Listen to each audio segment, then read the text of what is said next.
복된 날입니다. 주께서 은혜 주시기를 축복합니다. 사무엘상 4장을 봉독해 드리겠습니다. 사무엘의 말이 온 이스라엘에 전파되니라. 이스라엘은 나가서 블레셋 사람들과 싸우려고 에벤에셀 곁에 진치고 블레셋 사람들은 아벡에 진쳤더니 블레셋 사람들이 이스라엘에 대하여 전열을 벌이니라.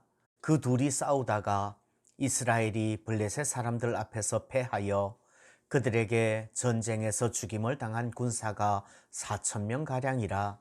백성이 진영으로 돌아오매 이스라엘 장로들이 이르되 여호와께서 어찌하여 우리에게 오늘 블레셋 사람들 앞에 패하게 하셨는고 여호와의 언약궤를 실로에서 우리에게로 가져다가 우리 중에 있게 하여 그것으로 우리를 우리 원수들의 손에서 구원하게 하자 하니, 이에 백성이 실로에 사람을 보내어 그룹 사이에 계신 만군의 여호와의 언약궤를 거기서 가져왔고, 엘리의 두 아들 홈니와 비느하스는 하나님의 언약궤와 함께 거기에 있었더라.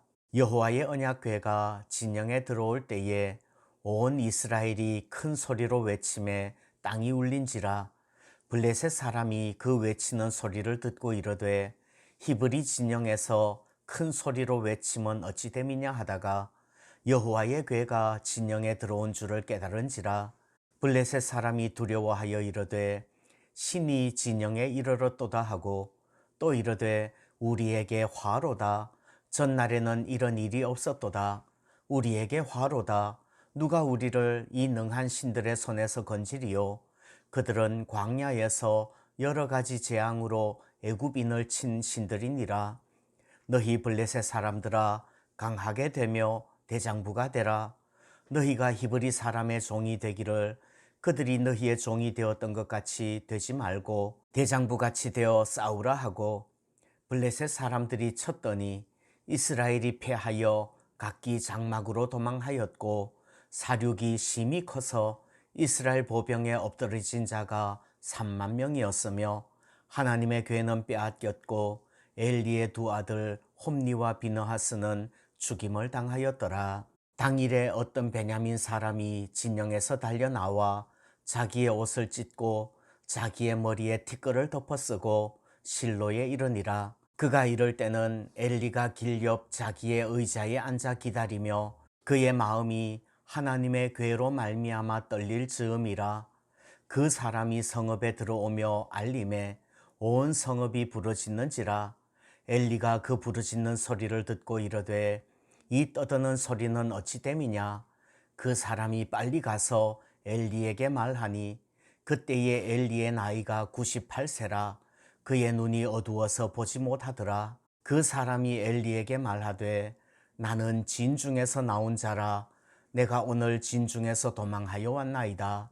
엘리가 이르되 내 아들아, 일이 어떻게 되었느냐. 소식을 전하는 자가 대답하여 이르되 이스라엘이 블레셋 사람들 앞에서 도망하였고 백성 중에는 큰 살육이 있었고 당신의 두 아들 홈니와 비느하스도 죽임을 당하였고 하나님의 궤는 빼앗겼나이다. 하나님의 궤를 말할 때에 엘리가 자기 의자에서 뒤로 넘어져 문 곁에서 목이 부러져 죽었으니 나이가 많고 비대한 까닭이라. 그가 이스라엘의 사사가 된 지 40년이었더라. 그의 며느리인 비느하스의 아내가 임신하여 해산 때가 가까웠더니 하나님의 궤를 빼앗긴 것과 그의 시아버지와 남편이 죽은 소식을 듣고 갑자기 아파서 몸을 굽으려 해산하고 죽어갈 때에 곁에 서 있던 여인들이 그에게 이르되 두려워하지 말라. 네가 아들을 낳았다 하되 그가 대답하지도 아니하며 관념하지도 아니하고 이르기를 영광이 이스라엘에서 떠났다 하고 아이 이름을 이가봇이라 하였으니 하나님의 궤가 빼앗겼고 그의 시아버지와 남편이 죽었기 때문이며, 또 이르기를 하나님의 궤를 빼앗겼으므로 영광이 이스라엘에서 떠났다 하였더라. 앞으로 몇 장 동안은 여호와의 언약궤, 법궤를 중심으로 살펴보려고 합니다. 오늘 4장 말씀은 법궤만 있다고 하나님의 능력이 나타나는 것은 아니라는 것을 말씀하고 있어요. 그리고 내일 5장에서는 반대로 하나님의 궤가 있는 곳에 하나님의 능력이 나타난다는 것을 보여줍니다. 또 6장에서는 하나님의 궤로 인하여서 죽을 수도 있다는 것을, 재앙이 임할 수도 있다는 것을 보여주고요. 나중에 사무엘하 6장에 가면 여호와의 궤로 인하여서 복을 받기도 한다는 것을 보여줍니다. 여호와의 언약궤, 법궤는 하나님의 임재의 상징이지요. 그 법궤가 임하는 것은 하나님의 능력일 수도 있고 능력이 안 나타날 수도 있어요. 그 법궤가 임하는 것은 축복일 수도 있고 재앙일 수도 있습니다.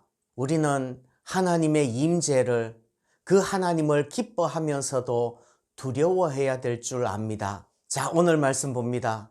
이스라엘이 블레셋과의 전투에서 하나님의 도우심을 받으려는 의도로 하나님의 언약궤를 가져오지요. 언약궤가 진영에 들어올 때 온 이스라엘이 환호했습니다. 또 블레셋 사람들도 두려워서 떨었습니다. 여호와 하나님보다 더 강한 신이 없다는 것을 블레셋 사람들도 알지요. 애굽에 내린 10가지 재앙들도 압니다. 그런데 전쟁의 결과는 하나님의 궤는 빼앗기고 엘리의 두 아들 홈니와 비느하스는 한날에 죽임을 당했습니다. 껍데기뿐인 형식을 갖추었다고 하나님의 능력이 나타나는 거 아니라는 말이죠. 도우시는 하나님의 능력을 경험하기 원한다면 그의 합당한 삶, 합당한 믿음이 있어야 하는 겁니다. 알맹이 없는 껍데기 형식만 앞세우게 되면 오히려 하나님의 이름이 사람들에게 모욕을 당하게 될 거예요. 오늘 우리 하루 하나님의 영광을 드러내는 복된 한날 살기를 소원합니다.